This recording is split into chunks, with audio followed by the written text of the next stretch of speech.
Bonjour et bienvenue dans Décrypte, le podcast qui explore les dynamiques politiques, économiques et sociales en France et à travers le monde. Ici, nous décryptons et expliquons les enjeux pour vous offrir une analyse objective, transparente et sans parti pris. Aujourd'hui, on va se pencher sur un moment potentiellement charnière pour la France.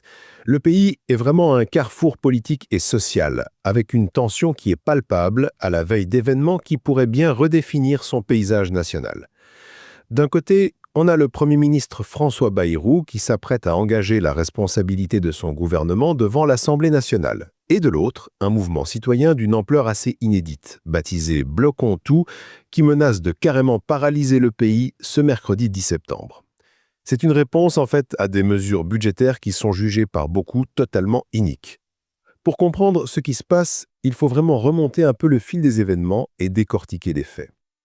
Tout a commencé cet été 2025. Le Premier ministre, François Bayrou, a annoncé un plan budgétaire pour 2026 qui a fait l'effet d'une bombe.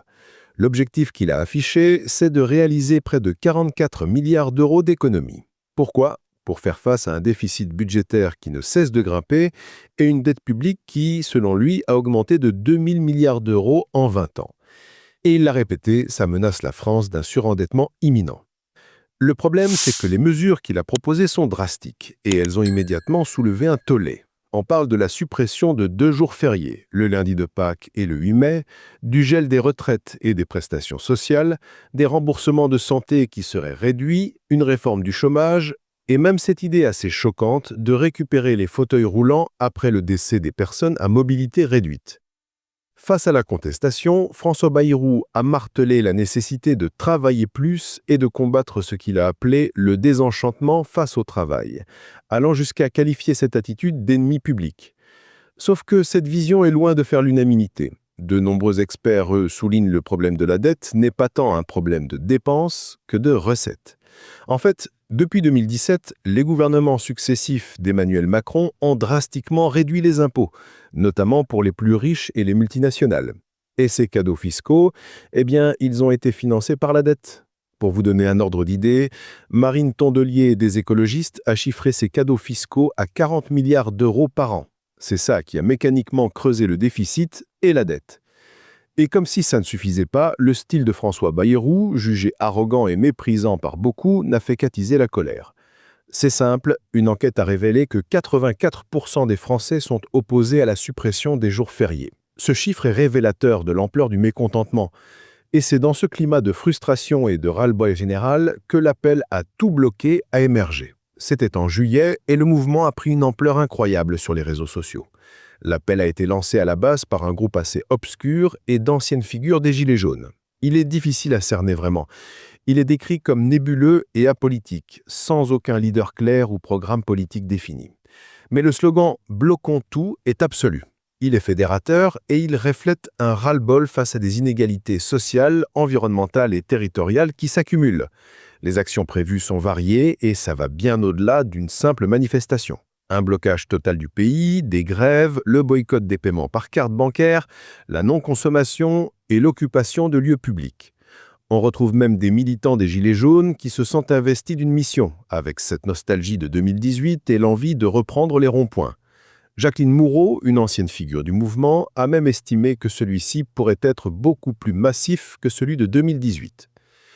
Il y a un autre slogan qui a fait couler beaucoup d'encre, c'est « Nicolas qui paye », issu de ce que certains appellent la fachosphère, ce personnage de trentenaire raciste qui travaille et paye pour les immigrants et les retraités. C'est un personnage caricatural, bien sûr, mais il a été largement repris par l'extrême droite, et même par certains politiques comme Charles Consigny. François Bayrou lui-même s'en est inspiré dans ses discours en ciblant une bataille générationnelle où Nicolas payerait la dette pour les Bernard et Chantal. Ce slogan a nourri cette idée que la classe moyenne et moyenne supérieure, qui se sent pas riche du tout, est la plus modeste des 43% qui financent le système. Malgré son côté disparate, le mouvement bénéficie d'un soutien très significatif. 63% des Français sympathisent avec l'appel et 58% sont favorables au blocage du pays. C'est énorme. Même 80% des sympathisants écologistes le soutiennent. Il y a quand même une crainte que la participation de partis politiques ne tue le mouvement, en lui enlevant son caractère citoyen et indépendant. Face à cette perspective de paralysie, la réaction politique et médiatique ne s'est pas fait attendre. D'un côté, on a une gauche qui, malgré des divisions, soutient le mouvement. Le nouveau Front populaire, qui inclut la France insoumise, les écologistes et le Parti communiste, a clairement apporté son soutien. Jean-Luc Mélenchon a parlé d'un moment de vérité et a même encouragé une grève générale. Mathilde Panot a affirmé que son parti se mettrait au service du mouvement, tout en respectant son caractère autonome. Antoine Léamont, lui, compte bien être sur le terrain pour soutenir les mobilisations et réclamer que l'argent soit cherché dans les poches des plus riches. C'est d'ailleurs pour ça que la LFI a annoncé le dépôt d'une motion de censure aujourd'hui, le 8 septembre. Les écologistes, par la voix de Marine Tondelier, sont également en soutien, tout en insistant sur l'importance de ne pas instrumentaliser le mouvement. Elle a réitéré ses critiques sur les cadeaux fiscaux et a appelé à taxer les super riches. Côté syndical, c'est un peu plus nuancé. Si Force ouvrière et la CGT ont déposé des préavis de grève, les organisations restent pour l'instant un peu détachées du mouvement du 10 septembre. Sophie Binet de la CGT a d'abord exprimé des réserves face au caractère nébuleux de l'initiative, la jugeant proche de l'extrême droite, avant d'y voir une possible première étape d'une mobilisation plus large. Il faut bien comprendre que les syndicats ne décrètent pas une grève générale à la légère. Ils préfèrent laisser les travailleurs s'organiser.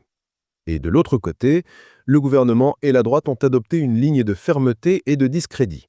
Le ministre de l'Intérieur Bruno Retailleau a envoyé un télégramme au préfet exigeant une fermeté et rapidité maximale pour entraver tout blocage des points d'importance vitale.